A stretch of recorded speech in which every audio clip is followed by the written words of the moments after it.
इस कार्यक्रम के पुण्यार्जक हैं श्री रतनलाल जी, श्रीमती राजप्रभा, अशोक, ममता, आदित्य, रिद्धिमा, आकाश एवं विशाल सेठी, कोलकाता। श्री ओम नमः सिद्धेभ्यः सर्वमंगल मांगल्यं सर्वकल्याणकारकं प्रधानं सर्वधर्माणां जैनं जयतु शासनं जैनं जयतु शासनं जैनं जयतु शासनं। पंच परमेष्टि भगवान की जय। आचार्य श्री गुरुवर कुंद महाराज की जय। आचार्य श्री गुरुवर विद्यासागर जी महाराज की जय। परम पूज्य निर्यापक श्रवण मुनि श्री सुधा सागर जी महाराज की जय। अहिंसा में विश्व धर्म की जय। बोलो नहीं आप लोग। कल अपना प्रसंग चला था, स्वयं की जिंदगी में स्वयं की बद्दुआ नहीं लेना चाहिए, क्योंकि स्वयं द्वारा यदि स्वयं की ही बद्दुआ दी जाए तो तद्रूप व्यक्ति को परिणमन करना ही पड़ता है। स्वयं यदि जब व्यक्ति स्वयं को कोसता है तो उस व्यक्ति के लिए फिर कोई भी मंगल कार्य सगुन कोई शुभ नहीं होते। अपनी ही जिंदगी से जो व्यक्ति ऊब गया है उसे दुनिया की कोई ताकत माफ नहीं करती, कोई पुण्य का कार्य उसे सफल नहीं होता। संसार के जितने भी अनुष्ठान हैं वे सब फेल हो जाते हैं। जितने भी जिंदगी में वह शुभ कार्य करना चाहे कोई फलीभूत नहीं होते हैं, क्योंकि वह स्वयं के अभिशाप से अभिशप्त है। और प्राय लोग इतना धर्म कर रहे हैं, इतनी साधना तपस्या कर रहे हैं, इतना दान पुण्य कर रहे हैं, इतने अच्छे कार्य कर रहे हैं, फिर भी अच्छा नहीं हो पा रहा है। अच्छे कार्य करते हुए भी अच्छा नहीं हो पा रहा है। कहीं ना कहीं से कोई ऐसी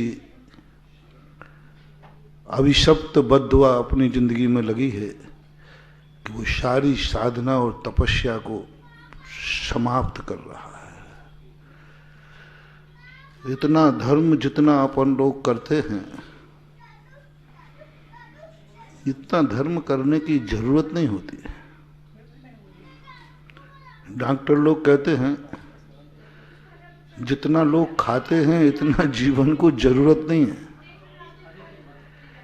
जरूरत है ही नहीं, अपन बहुत ज्यादा खाते हैं। जितना पानी पीते हैं इतने पानी की जरूरत नहीं है। जितना अपनी जिंदगी को अपन संभालते हैं इतने संभालने की जरूरत नहीं है।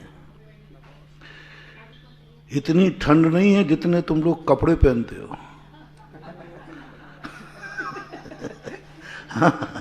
इतनी ठंड नहीं है जितने कपड़े पहन लेते हो। पहले से पहन लेते हो, अभी ठंड शुरू नहीं हो तो भी इतनी ठंड है नहीं। तुम्हारा विज्ञान कैसा है, इतनी गर्मी है नहीं जितना तुम ठंडा एसी कर लेते हो। इतनी है ही नहीं। प्रकृति उतना ही देती है जितना हम सहन कर लेते हैं। हमने एक दिन कहा था ना, प्रकृति के विरुद्ध अपन चलते हैं। प्रकृति कहती है मैंने तुम्हें ठंडा रखना है इसलिए मैं ठंड पाल रही हूं, और तुम गर्म हो जाते हो। प्रकृति मां है, वो हमारी कभी भी अहित नहीं कर सकते। उसने 3 ऋतुएं प्रकृति ने बनाई हैं इस कर्म भूमि में, तो यहां के जीवों के लिए जरूरी है। वो कहते हैं हमने ठंड बनाई है तो तुम ठंडे रहो, और ये नीति महावीर स्वामी ने पकड़ी थी। महावीर स्वामी समझ पाए दुनिया में संसार का कोई व्यक्ति प्रकृति को नहीं समझ पाया। संसार के हर व्यक्ति ने प्रकृति के विरुद्ध कार्य किया, चाहे वो धार्मिक विचारधारा वाले रहे हों, चाहे वो दार्शनिक विचारधारा वाले रहे हों, चाहे वो वैज्ञानिक विचारधारा वाले रहे हों, कैसा भी विचारधारा वाला व्यक्ति रहा है मैंने यही देखा है कि हर विचारधारा वाला हमेशा से प्रकृति से फाइटिंग करता है, प्रकृति के विरुद्ध चलने की बात कहता है और प्रकृति के विरुद्ध चल करके अपनी जिंदगी के आविष्कार मानता है कि मैंने एक नया आविष्कार किया, मैंने एक आविष्कार किया। विज्ञान कहता है कि ठंड के दिनों में आपको ठंड नहीं लगेगी, मैंने हीटर बना दिया, आपको ठंड नहीं लगेगी। अभी आविष्कार है, आप लोग बड़े खुश हो गए कि देखो हमें ठंड से जूझने के लिए विज्ञान ने हमें हीटर दे दिया। तुम खुश हो गए कि ठंड से आने के पहले ही हमारे लिए विज्ञान ने एक कोट बना दिया, मफलर बना दिया। तुम खुश हो गए कि हमें विज्ञान ने जिसने भी बनाए ठंड में हमें एक रजाई बना दी, हम शांति से ठंड से बच सकेंगे। तुम खुश होते हो ठंड में जब कोई तुम्हें गरम गरम चाय पिला दे और गरम गरम मंगोड़ी और मिल जाए तो फिर तो है ना, फिर तो आप लोग कहते हो बड़े खुश होते हो गरम गरम खाते। ये आविष्कार आपके लिए बड़े खुशदायी लगते हैं, बड़े अच्छे लगते हैं, बड़े अच्छे लगते हैं और इन आविष्कारों को तुम लोग बहुत अच्छा मान रहे हो। बस यहीं से विज्ञान की शुरुआत हुई, यहीं से विनाश की शुरुआत हुई।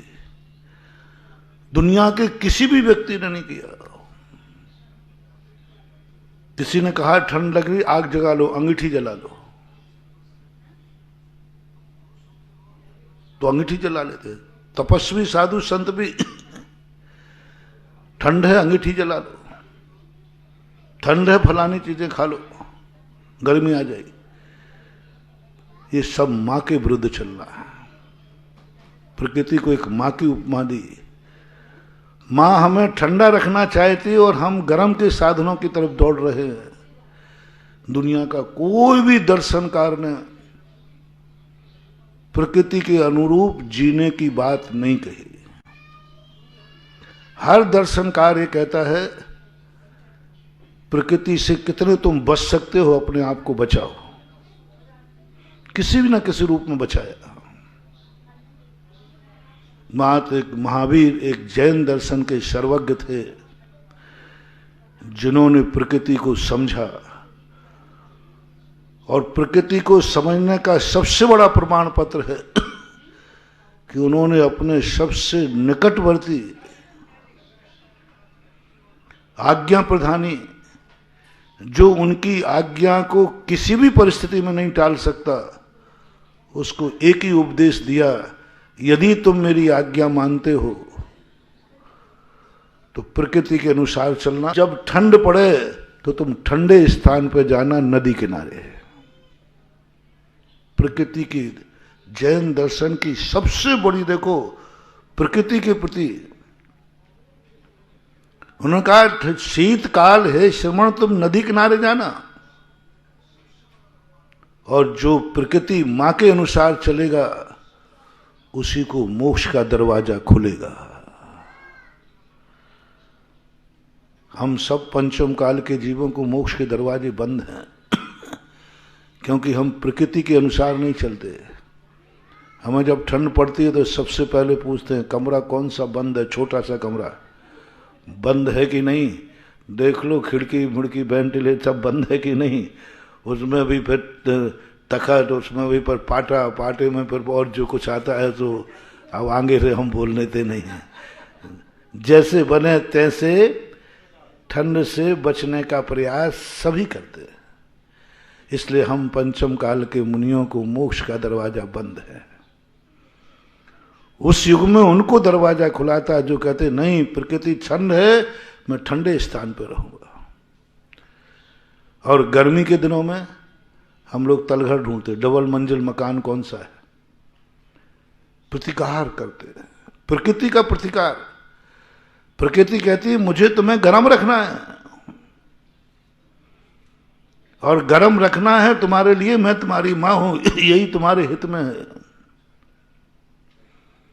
महावीर ने कहा जाओ, प्रकृति क्या चाहती, गर्मी, पहाड़ के ऊपर जाओ, गर्म प्रदेश में, ग्रीष्म ऋतु पर्वत के ऊपर। बरसात में भिगोना चाहती है कि तुम भीगो, तो महावीर ने कहा कि तुम भीगो क्यों, प्रकृति भिगोना चाहती है, चतुर्मास पेड़ के नीचे करो, है तरु तल ठाणे बूंद गिरे छिन छिन करके। क्या प्रकृति, बरसात में खुले आकाश में खड़ा कर दिया, पेड़ के नीचे खड़ा कर दिया, गर्मी में पहाड़ पे खड़ा कर दिया, सर्दी में नदी किनारे खड़ा कर दिया। क्यों, विपरीत होना चाहिए। सर्दी गर्मी तो नदी किनारे और सर्दी पहाड़ के ऊपर, बरसात गुफा में नहीं किया। और आज सारी दुनिया में बीमारी बढ़ने का मूल कारण है कि तुम सब प्रकृति के विरुद्ध चलते हो। सर्दी में गर्म चीजें, गर्मी में ठंडी चीजें, और बरसात में बरसाती कोट, भीग नहीं जाना। महाराज जी इससे तो हम बीमार पड़ जाएंगे। यदि शुरू से आदत डाली जाए, पशु पक्षी भी तो, वो भी तो सुकुमारी जन्मते, लेकिन प्रकृति से वो इतनी आदत डाल लेते हैं कि देखो, अपन देखते पक्षियों को पेड़ों पर जिंदगी गुजारते, ठंड है ठीक है, कुछ के जाते दुर्घटनाएं भी होती हैं, लेकिन बहुतायत जिंदा रहते हैं कि बहुतायत मरते हैं? जिंदा रहते हैं, बहुत कम मरते हैं। तो ये है, लेकिन अपन लोग बहुत ओवर चलते हैं। इसी प्रकार जितना मैं कह रहा था, जितना धर्म अपन लोग करते हैं, इतने धर्म की जरूरत नहीं है, बहुत ओवर धर्म है। जो मैंने कहा था, जितनी ठंड पड़ती नहीं है जितनी तुम कपड़े पहन लेते हो, इतनी है नहीं। तुम्हारे सामने बैठा हूं ना,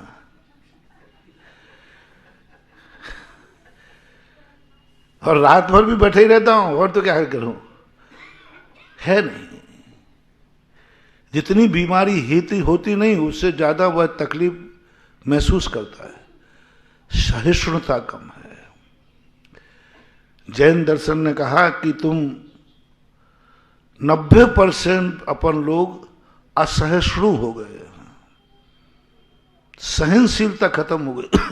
सहन करने की जो क्षमता होना चाहिए, मन से भी, वचन से भी और काया से, तीनों से हम असहिष्णु हो गए ज्यादा। थोड़ी सी विपरीतता करने पर हम इतना ज्यादा दुख मना लेते हैं। दुख आया नहीं है, उतना डर है नहीं जितना हम डर जाते हैं। मूल कारण है हमारी असहिष्णुता। हम थोड़ी सी प्रतिकूल परिस्थिति बनती है, हमें डर लग जाता है, हम शरीर को सहन करने की क्षमता नहीं देते, शरीर को सहिष्णु नहीं बना रहे, शरीर को थोड़ा इस ढंग से नहीं बना रहे। नहीं, मैं 1 घंटे जब तक सहन होता है तब तक तो करूंगा, चलो ठीक है, जब सहन नहीं हो रहा हो तब बात अलग है, जितना सहन हो उस समय तो कर लो। जब तक मुझे सहन होगा मैं सहन करूंगा हर चीज में, जब सहन नहीं होगा तब देखा जाएगा। वचनों में सहिष्णुता नहीं है, हमारा मन में सहिष्णुता नहीं है, कहीं तो सहिष्णुता नहीं दिख रही है। और सहिष्णु यदि हम बन जाएं तो हमारा बहुत छोटे में, बहुत कम में जिंदगी चल जाए। जो धर्म की बात मैं कह रहा था, जितना धर्म अपन लोग कर रहे हैं, इतने धर्म की जरूरत है नहीं, है नहीं। नमोकार मंत्र पढ़ते ही मोक्ष हो गया, एक तिलतुस मात्र कहते ही मोक्ष हो गया। हम तो सारे शास्त्र रट डाले इतना स्वाध्याय करता हूं। ऐसे ऐसे मोक्ष ज्ञान वाले जीव हुए जिनको कुछ भी ज्ञान नहीं था, अष्टप्रोचन मातृका का ज्ञान था, मोक्ष हो गया। नमोकार मंत्र की माला नहीं जपी, उनका कल्याण हो गया। और हम जप जप करके पूरी जिंदगी में कितने नमोकार मंत्र पढ़ लिया होगा। जैनी का तो कम से कम 2-4 लाख बार तो हो ही जाता होगा पूरी जिंदगी मिलाओ तो, किसी न किसी रूप में। और स्वाध्याय में अपन कितना कर रहे, दिन रात स्वाध्याय स्वाध्याय। क्यों नहीं हो रहा है कल्याण? कहीं खुद का अभिशाप लगा हुआ है अपने मन को, अपने ज्ञान को, अपने वचन को, अपने खुद की नजर खुद को लगी हुई है। नजर 2 रूपों में लगती है। एक तो या तो हम अपने जीवन में मद में चले जाएं, क्या वैभव है मेरा, क्या धन है मेरा, क्या तपस्या है मेरी, क्या रूप है मेरा, क्या हुकूमत है मेरी, क्या टेलर है मेरा। ऐसी अपन के अंदर कभी अपने ऊपर निकल आता है तो खुद की नजर खुद को लग जाती है। कभी कभी दूसरा कर देता है, अरे भाई ये कितना सुंदर बच्चा है, देखो इनका कितना बढ़िया गाड़ी है, देखो इनका कितना बढ़िया मकान है। तो आप लोग मकान बनने के पहले वो काला अंडा टांग देते करते हैं ना, हाँ। और यहाँ डठूला लगाते बच्चे को। बुरी दृष्टि से नहीं कह रहा हूं मैं, बुरी दृष्टि से देखने वालों की नहीं कह रहा, वो नजर तो कम लगती है, सबसे ज्यादा लगती है अच्छी दृष्टि देखने वालों का। और सबसे ज्यादा अपने लोगों को नजर लगती है अपने लोगों की, जो अपने प्रशंसक है, जो अपने प्रशंसक है ना। जब कोई व्यक्ति तुम्हारी बहुत प्रशंसा करे, समझ लेना शाम तक नजर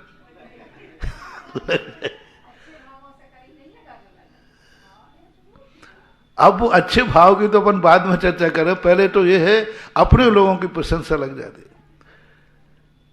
वो एक वो आता ना, जो वो कोई ने लिखा है शेर कि एक बहुत सुंदर कन्या थी, तो बार बार दर्पण देखती थी। तो एक शेर ने लिखा, सोच समझ श्रृंगार करो बहना, कहीं दर्पण को नजर न लग जाए, दर्पण को नजर लग जाए। तो मैंने सोचा दर्पण को भी अपनी खुद की नजर खुद ही देख रहे हैं। और अपने लोग भी जब अपनी प्रशंसा करते हो बहुत तेजी के साथ, बुरे भाव से नहीं, तब उनको नहीं। और कभी कभी अपनी खुद की नजर सबसे, दूसरे की नजर तो उतारने का तरीका है, मिर्ची लगा दो, ये लगा दो, वो लगा दो, लेकिन खुद की नजर नहीं उतरती। कभी हमने खुद पर अहंकार किया होगा, मेरा क्या ज्ञान है, मेरा क्या प्रवचन है, बस अब कल से प्रवचन खत्म हो जाएंगे, नजर लग गई, अब तुम सोचोगे भी तो अच्छा नहीं होगा। अब उसकी नजर कौन उतारे? खुद की नजर खुद ही उतारना पड़ेगी। दूसरे की नजर दूसरे से उतरती है, खुद की नजर खुद से उतरती है, फिर हमें पश्चाताप करना पड़ेगा, प्रायश्चित करना पड़ेगा। जब हमें याद आएगा, अरे मैंने कभी अपने ज्ञान का मद किया होगा, धिक्कार है, मुझे काय का ज्ञान है, मैंने काय का अंधों में काना राजा हूं, मुझे काय का ज्ञान है। मैं कहा आलोचना, अपने स्वयं की नजर उतारने का सबसे बड़ा तरीका है, सबसे बड़ी नजर है आलोचना। कभी मद आ जाता है, आ गया मद का, ज्ञान मद आ गया। अब उस ज्ञान मद में आकर के अब वो कभी तुम्हें महसूस होने लग जाए, आजकल क्या हो रहा है, बुद्धि काम नहीं कर रही, आज क्या हो रहा है, पढ़ता हूं कुछ पढ़ नहीं आ रहा है, आज क्या हो रहा, प्रवचन देना चाहता हूं, देना नहीं आ रहा, कुछ सोचने में नहीं आ रहा है, कुछ सोच ही नहीं आ रहा कि मैं बोलूं क्या, मैं पढ़ूं क्या, पढ़ने में मन नहीं लग रहा। वो विषय अच्छा है, कल तक तो लगता था, पढ़ने में मन नहीं लग रहा। क्यों? तुरंत महानुभाव सावधान हो जाओ, कहीं स्वयं की नजर स्वयं से लगी है। यदि दूसरे की नजर लगी होती, दूसरे ने कभी तुम्हारे लिए ऐसा हाय दी होगी, उसके लिए तो थोड़ा बहुत कोई भी व्यक्ति आकर के तुम्हारी कर देगा तो उतर जाएगी, लेकिन स्वयं ने कभी सोचा होगा। हमारे जैनाचार्यों ने इस नजर से बहुत बचाया। जैनाचार्य कहते हैं तुम स्वयं की हाय स्वयं को मत लगने देना। कितनी बड़ा ज्ञान कर लेना, हमेशा अपने आप को अज्ञानी मानना। दृष्टिकोण अनेक हैं। अपन इस नजरिए से देखें, शुद्ध केवली से कहा तुम अपने आप को अज्ञानी मानना, नहीं तो नजर लग जाएगी, नहीं तो स्वयं की दुआ तुम्हें लग जाएगी, तुम मद में चले जाओगे, और जैसे ही मद में जाओगे ज्ञान खत्म हो जाएगा। मद में जाते ही ज्ञान पे आवरण चढ़ना शुरू हो जाएगा।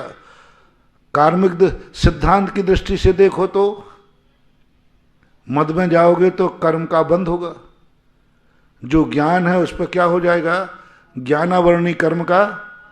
ये सिद्धांतिक दृष्टिकोण है।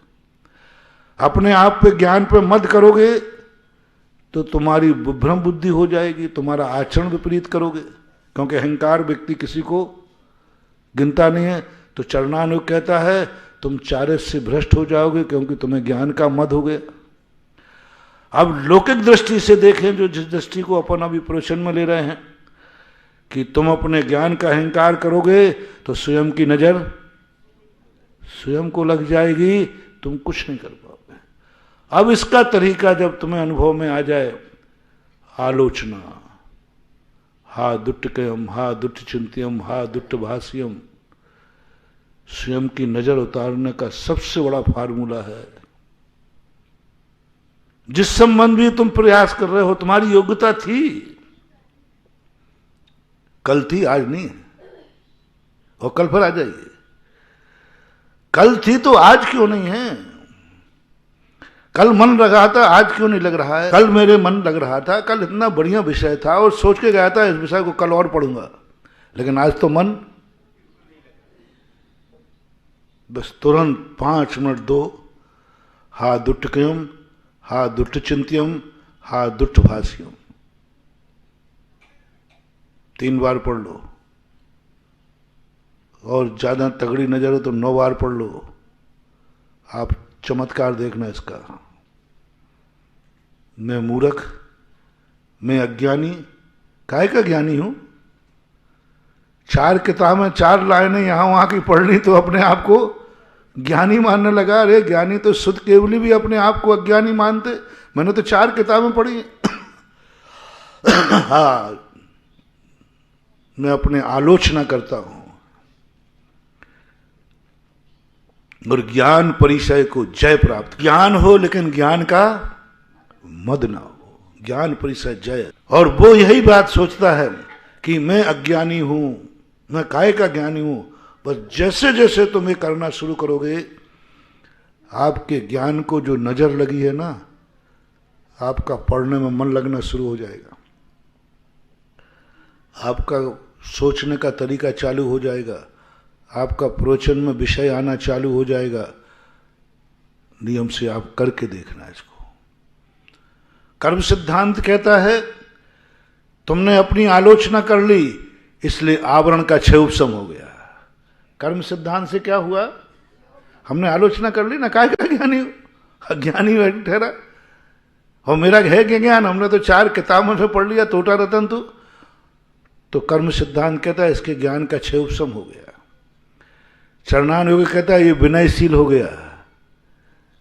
काय का ज्ञानी हूं? जब अपने आप को अज्ञानी का भाव आए तो अहंकार आएगा कि विनय? विनय। चरणानुग कहता है इसको विनय आ गई इसका। और लोक शिक्षा कहती है कि इसको जो स्वयं का अहंकार की बद्दुआ लगी थी नजर, वो नजर उतर गई। आपको जो तरीका, जिस क्रिया को के पहलू देखना है, दृष्टिकोण अपने अपनाना है, किस दृष्टि से देखो, आओगे पॉइंट वहीं आएगा।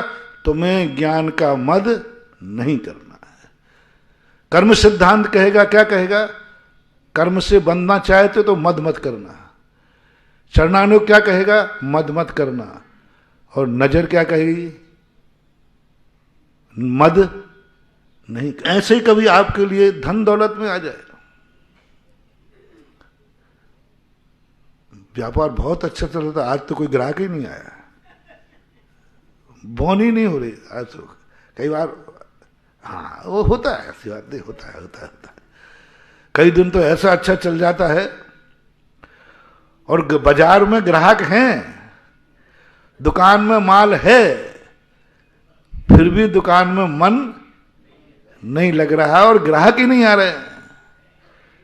तो महानुभाव, हा दुट्टकयम, हा दुट्टचिंत्यम, हा दुष्व्यम, मैंने किसी दिन अहंकार किया होगा, देखा मेरी कितनी बढ़िया दुकान चलती है, देखा मेरा कितनी प्रॉफिट होती है, अपनी खुद की नजर खुद को लगा दी। काय के चलती है, काय का व्यापार। पुण्य तो वो कहलाते हैं माटी को छूते हैं और सोना हो जाता है। मैं तो इतना परिश्रम करता हूं, तब कितनी सांची झूठी बोलता हूं, तब कमा पाता हूं। अपनी आलोचना, प्रतिक्रमण, आलोचना हर व्यक्ति को जिंदगी में शाम को कर लेना चाहिए। जब भी थोड़ा एहसास हो अपन को कि मेरे में थोड़ा सा मद आ गया, अपन को महसूस हो अहंकार आ गया, अपन को पता नहीं चले तो कोई कहे तुम्हारे अंदर कुछ अहंकार की गंध आ रही है, तुझे बहुत अहम हो गया है। दुश्मन नहीं, अपना कोई व्यक्ति, तुम्हारा मित्र कहे, तुम्हारा साधर्मी कहे, तुम्हारे माता पिता कहें, तुम्हारे परिवार कहें, तुम्हें खुद महसूस हो जाए कि मुझे कुछ ज्यादा ही ओवर हो गया हूं मैं, मुझे मद आ गया है। जितने जल्दी हो सके आलोचना में उतर जाइए। वो आलोचना तुम्हारी उस नजर को, उस बद्दुआ को खत्म कर देगी। प्रैक्टिकल करना, प्रैक्टिकल करना, मैं तो कह रहा हूं मात्र प्रैक्टिकल करना। भोजन करते करते आज भोजन में खाने में नहीं आ रहा, उबासी आ रही, आता है कि नहीं? अरे भाई भूख लगी है, कोई बुखार नहीं है, भोजन मंजू मतलब अनुकूल है, फिर भी रुचि, तो आप लोग क्या कहते हैं इसको? नजर उतारे। तो किसी दूसरे की नजर लगी हो तो वो ग्रास फ्रास से उतार जाएगी, लेकिन नजर तो स्वयं की लगी है। आलोचना में चले जाओ। काय का भोजन करता हूं? 2 किलो खाता हूं, 1 किलो तो निकाल देता हूं, और जिस दिन ज्यादा खा लो उस दिन 2 बार है। थोड़ा गरिष्ठ पहुंच जाए तो 3 बार, डबल। काय का खाता हूं, काय की जटराग्नि, ये करना। मां हमेशा देखती है, आज मैंने चुप रहे, खाता होता तो कुछ है नहीं। मां की आप देखना कितनी खा लेना, वो कभी प्रशंसा करने वाली, और अपन कहे मां आज 1 रोटी ज्यादा, अच्छा चुप रहे, काय का खा लिया, सूखड़ा तो है, सूखड़ा खाता भी तो खूब खिलाएगी, फिर भी यही कहेगी। ये आलोचना कहलाती है। आलोचना कहलाती है कि इसको कहीं नजर न लग जाए। कभी रूप का मद हो जाता है, कभी रिद्धि सिद्धियों का मद हो जाता है, कभी जाति कुल का मद हो जाता है। मेरी उच्च जाति है, मेरा कुल है। गौरव करना अलग चीज है और गर्व करना अलग चीज। गौरव में दूसरे की उपेक्षा नहीं होती है, और गर्व में व्यक्ति दूसरे को उपेक्षा करता है। गौरव तो अलग चीज, गौरव तो होना ही चाहिए अच्छी चीज का, लेकिन गर्व नहीं होना चाहिए। कभी शरीर के बल का गर्व आ गया, हम बलवान हैं, एक में मसल दूंगा, समझ लेना दूसरे दिन से आपको खुद महसूस होगा कि मेरे शरीर में कोई ताकत ही नहीं दिख रही, मेरा शरीर ढीला ढीला पड़ रहा है, मैं तो बहुत बलवान हूं, कोई बुखार भी नहीं, कोई बीमारी भी नहीं, कुछ भी नहीं, लेकिन पता नहीं क्यों शरीर में कुछ हिम्मत ही नहीं हो रही, 2 सीढ़ियां चढ़ने का मन नहीं हो रहा। ताकत है, कोई बीमारी नहीं आई, अरे मैं तो एक श्वास में चढ़ जाता सीढ़ियां, कोई श्वास भी नहीं भर रहे, लेकिन बस थकान हो रही है, जलने का मन ही नहीं हो रहा। कभी तुम्हारे शरीर का मत, तुम्हारी खुद की बद्दुआ तुम्हें खुद को लगी है, कभी तुमने खुद को कोस लिया है कि मेरा जैसा कौन पहलवान है, मेरा जैसा कौन स्वस्थ है, ताकतवान है। आलोचना में चले जाओ, काय की ताकत है, कितनी ताकत है। अरे ऐसी ऐसी ताकतें हुई हैं, कोटी शिला को उठा लेते हैं, ऐसी ऐसी ताकत हुई हैं जो 3 लोग को भी उठा करके डमरू से बजा दें, ऐसे ऐसे ताकतवान हुए हैं। मैं काहे का ताकतवान हूं, आलोचना में चले जाओ, देखना, प्रैक्टिकल करना। मैंने जब आलोचना के संबंध में, क्योंकि मैं तो चिंतन ही करता रहता हूं, अपराध होने से आलोचना से क्या होता है, अपराध तो हो ही चुका, अब तस्मिच्छामि दुक्कडम कहने से क्या होता है, गड़ियाल आंसू। जब मैंने आलोचना का प्रैक्टिकल किया, अनुभव किया और इसको प्रैक्टिकल में लिया, गजब के रिजल्ट आए, गजब के रिजल्ट आए। ऐसी ऐसी बड़ी बड़ी दुर्घटनाएं, बड़ी बड़ी स्थितियां आलोचना मात्र से सफल हो गई। कोई पाप हो गया, बुरे कर्म हो गया, कुछ हो गया, आप आलोचना करिए, आप एक प्रैक्टिकल करना। आपने कुछ गलत कर दिया, किया है आपने, उसकी FIR लिखी गई, कोर्ट केस बन गया, और आपको महसूस होना चाहिए गलती मेरी ही है। रिपोर्ट सामने वाले ने लिखा, और सामने वाले ने रिपोर्ट लिखाई वो सही लिखाई, क्योंकि गलती किसकी है, हमारी गलती है, हमारी गलती है, और वो पुलिस में चला गया। अब गलती तो हो गई, लेकिन केस सजा नहीं होना चाहिए, केस कैसी करके क्लोज होना चाहिए, कैसी करके जमानत होना चाहिए, अरेस्ट तो नहीं होना चाहिए, और अरेस्ट होना तुम्हारा निश्चित है, अरेस्ट होना तुम्हारा निश्चित है। धारा ऐसी लगी, आप महसूस करिए कि गलती तुम्हारी है, उसने गलत रिपोर्ट लिखाई कि सही लिखाई। पहले तो आपसे पूछो, आपके संबंध में, आपके संबंध में आपके प्रतिपक्षी ने जो रिपोर्ट लिखाई है, जो धारा लगाई है, जो वो सही है या गलत है। रिपीट कर रहा हूं, वो धारा सही है या, आप पूछो, रिपोर्ट को पढ़ लो, जाकर बोल लो, नहीं ये धारा सही है, मैंने ये गलती की है। कोई गलत नहीं लिखा है उसने, जो किया है वही तो लिखाया है।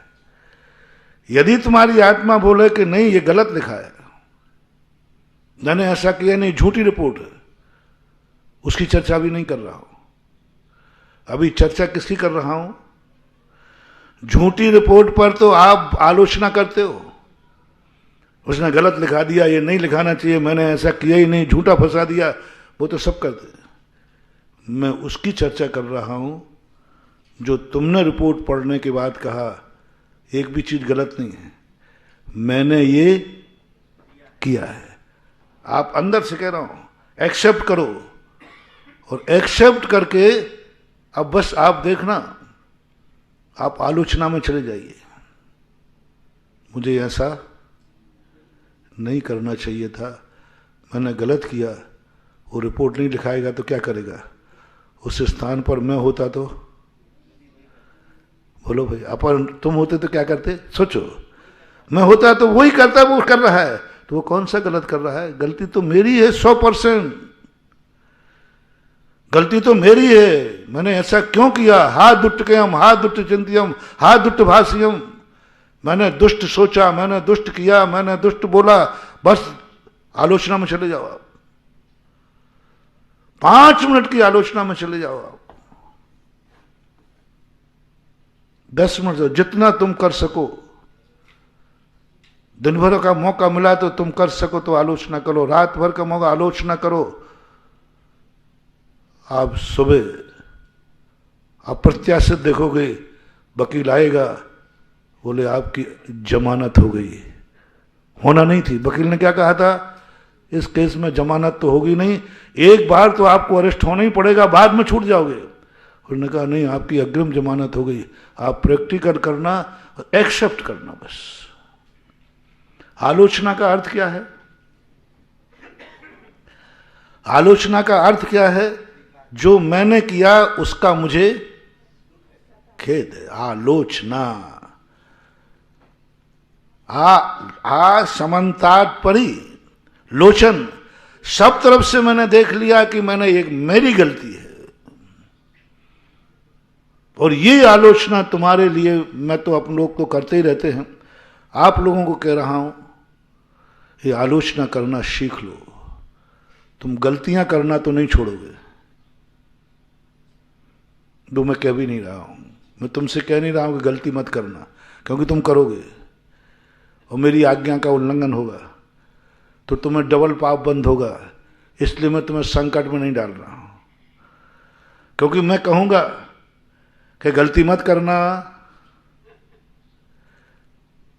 और तुम गलती करोगे तो एक तो गलती का पाप लगेगा और एक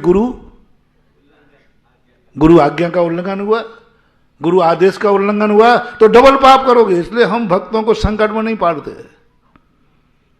हम कहते तो मैं कुछ भी नहीं कह रहा हूं, कुछ मत करना, मैं आदेश देते ही नहीं। जैसे जैन दर्शन कहता है, सबको आदेश मत देना, सब भक्तों को भी आदेश मत देना, क्योंकि आदेश देने पर तुम्हारा भक्त डबल संकट में पड़ेगा। उसकी आदत देख लो, उसकी नियत देख लो, उसको सोच करके नियम देना। तुम्हें मालूम है कि ये नियम दे दूंगा और ये नियम तोड़ेगा, नियम मत देना। हमारा प्यारा भक्त है, इसमें कोई संदेह नहीं। उसको मैं जो नियम देना चाहूं वो दे सकता हूं, भक्त है, और उसकी हिम्मत नहीं कि वो मना करेगा। मना तो करेगा नहीं और बाहर पालेगा नहीं, ये हमें मालूम है। एक इसका गुटखा त्याग करा देंगे, सिगरेट त्याग करा देंगे, यहां पर तो मना करेगा ना, हिम्मत नहीं है, लेकिन बाथरूम में जाके पिएगा। अब बोलो उसको कितना पाप लगेगा? विषय तो सरल है ना, सीधा समझ में आ रहा है। अभी तो वो जो कर रहा था उतना ही पाप था, अब दूसरा पाप कौन लगेगा? नियम को तोड़ने का पाप लगेगा। गुरु आज्ञा का उल्लंघन किया, ये पाप, डबल पाप लगेगा। इसलिए जैन दर्शन ने कहा, कोई भी आदेश, कोई भी नियम सामने वाले पर थोपना नहीं। इसलिए नियम दिए नहीं जाते, नियम लिए जाते हैं। हम लोगों को दीक्षा दी गई है कि ली गई है? हाँ, और दी गई होगी तो हम क्या करें? महाराज ने जबरदस्ती टिका दी। जब हमसे कोई गलती होगी ना, महाराज जी तो मैं क्या करूं, महाराज जी ने जबरदस्ती टिका दी, उन्होंने नियम ले लिया था, तू दीक्षा नहीं लेगा तो मैं अन्न जल ग्रहण नहीं करूंगा, तो अब क्या करता मैं? झुंझला पड़ोगे। जबरदस्ती थोपा हुआ नियम आप बार बार बददुआ दोगे। यदि जबरदस्ती नियम दिया जाता होता तो महावीर सबको मुनि बना चुके होते, उनमें इतनी ताकत थी। सौधर्मेंद्र से कह देते सबके घरों में सब लोग मुनि बनेंगे, वो सौधर्मेंद्र एक फूंक में तुम्हारे कपड़े उड़ा देता और पीछे कमंडल पकड़ा देता है, चल मुनि भाई चल, चल भाई टट्टू। और सबको नियम दे देते, सबको मंदिर में बुला देते, सबको अपने चरणों में झुका देते। घृत मिथ्यात खत्म कर सकते थे सौधर्मेंद्र। एक आदेश महावीर स्वामी देते, कोई संसार में जैन मंदिर के अलावा कोई भी गृहीत मिथ्यात का आयतन नहीं रहेगा। कितनी देर लगती सौधर्म को? 1 मिनट में सब खत्म कर देता। और सब लोगों को मंदिर में आना जरूरी है, ऐसी बुद्धि विभ्रम कर देता। देवता तो बुद्धि भी घुमा देते सब समोषण में। लेकिन महावीर ने कहा नहीं, धर्म जबरदस्ती नहीं दिया जाता। कभी कभी माँ बच्चे को जबरदस्ती से दूध पिला देती है तो वो गोदी से उतरते क्या करता है? उल्टी कर देता। दूध को वमन में बदल दिया। धर्म को हमने जबरदस्ती दे दिया और उसने उल्टी कर दी तो धर्म को उसने गंदा कर दिया। ये दोष के भागीदार तुम हो। इसलिए नियम दिया नहीं जाता, नियम लिया जाता। बहुत सारे लोग कहते महाराज जी आप कोई नियम ही नहीं देते। मैंने कहा मैं क्या दूं? मैं नियम दूंगा और ये नियम तोड़ेंगे। तो फिर अभी तो नियम एक ही दोष लग रहा था, अब दूसरा दोष और लगेगा। इसलिए कभी भी आदेश जो है देख करके दिया जाता। तुम मानोगे लेकिन तुम पालोगे नहीं, तोड़ दोगे। इसलिए मैं तुमसे आज कहना चाहता हूं, मैं तुमसे नहीं कहूंगा कि तुम कोई पाप मत करना। मैं नहीं कहूंगा तुम मन में बुरे विचार मत करना। मैं नहीं कह रहा हूं कि तुम क्रोध मत करना। मैं नहीं कह रहा हूं तुम मान माया लोभ नहीं करना। मैं नहीं कह रहा हूं कि तुम झगड़ा मत करना, क्योंकि तुम मुझे मालूम है तुम हां कह दोगे लेकिन तुम करोगे। यदि मैं कहूं तुम्हें आज गुस्सा नहीं करना, तुम शाम को आके कहो क्या करूं महाराज आ गया, उसने सामने आ गया, तुम तोड़ दोगे नहीं, तोड़ दोगे। चलो तुम्हें जो करना है करो, जो हो जाए होने दो। एक नियम ले लो, उस दोष को एक्सेप्ट कर लेना और उसकी आलोचना कर लेना, बस इतना सा कर लो। एक्सेप्ट करना पहले तो कि जो हुआ है वो मेरे से गलत हुआ है। साधक की सबसे बड़ी साधना, धर्मात्मा की सबसे बड़ी साधना, सब कुछ अपने ऊपर ले लेना। जीत गए महानुभाव, लंका जीत गए तुम, जीत गए तुम इस संसार को। संसार के दलदल में फंस करके भी तुम बहुत ऊपर उठ गए, क्योंकि तुमने संसार की हर गलती को अपने ऊपर लेने का साहस किया। सीता धन्य क्यों हो गई? सारी गलती अपने ऊपर ले ली। रावण के पास क्षमा मांगने पहुंच गई, बोले रावण तेरी कोई गलती नहीं, सारी गलती मेरी है। अरे भाई सीता की क्या गलती? बोले सारी गलती मेरी है, न मैं इतनी सुंदर होती और न तेरी नीयत खराब, तो गलती तो मेरी है। मैंने इतना सुंदर रूप क्यों पाया? अब बताओ, सीता के हाथ में थी क्या? सुंदरता है तो है भाई, उसे क्या करें? हद होती। जब मैंने ये प्रसंग पढ़ा तो मैंने कही सीता तेरी क्या गलती है? अरे सौंदर्य तो बचपन से मिला, जन्म से मिला, तेरी क्या गलती है? बोले नहीं, मुझे ऐसा सुंदर नामकर्म बंद करते समय सोचना चाहिए था कि कहीं मैं इतना सुंदर नहीं हो जाऊं कि दूसरे की नीयत खराब हो जाए। अब बताओ भाई, अब भक्ति करते समय कौन सोचता है? लेकिन सीता कहती है नहीं, गलती मेरी है, निमित्त तो मैं बनी ना। क्या ऐसी उपादान दृष्टि आ सकती है? सब कुछ अपने ऊपर ले लेना, सब कुछ अपने ऊपर, गलती मेरी है। ये सबसे बड़ी साधना है। जितनी अपन साधनाएं करते, जितनी अपन भक्तियां करते, जितने अपन व्रत उपवास करते, सबसे बड़ी साधना है किसी भी प्रकार की गलती होने पर यदि तुम्हें मौका मिले कि ये गलती स्वयं लेने पर बहुत बड़ा अनर्थ टल सकता है। जयपुर मोदी चौक का अमरचंद दीवान, अंग्रेज ने घोषणा कर दी, किसी ने मारा होगा, वो तो बेचारे मंदिर में थे, कि 8 दिन के अंदर अपराधी यदि समर्पित नहीं हुआ तो पूरे मोदी खाने के लिए मार डालो। नाकाबंदी हो गई, पूरा कोई बाहर जा नहीं सकता, अंदर। अंग्रेजों का राज्य था, भूल देते, उनको तो क्या लगना, क्योंकि उनका कमांडर मरा था वहां। 1 हफ्ते के अंदर यदि नहीं माया तो सबको मार डालो। फरमान जारी हुआ, कोर्ट से जारी हुआ। अमरचंद दीवान ने कहा, प्रस्तुत हो गए, बोले पूरे इतने लोग मरेंगे, एक के मरने पर इतने लोग बेकसूर, मारा तो किसी एक नहीं होगा, लेकिन ये पूरा मोहल्ला बेकसूर मरेगा।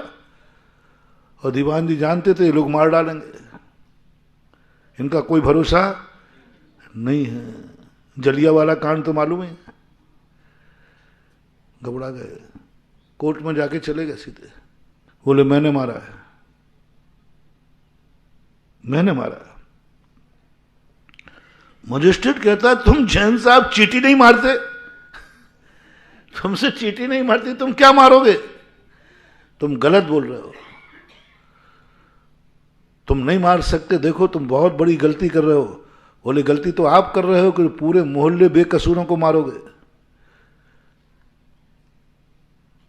आप फरमान वापस लीजिए तो मैं सही बताऊंगा, अन्यथा मैं कबूल करता हूं मैंने मारा है।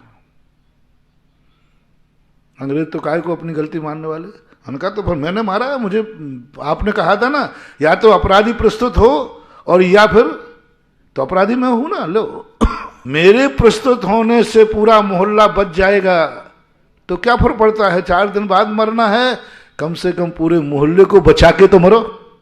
अपने आप को प्रस्तुत कर दिया, आपसे कभी गलती हो जाए कोई बात नहीं, एक्सेप्ट कर लेना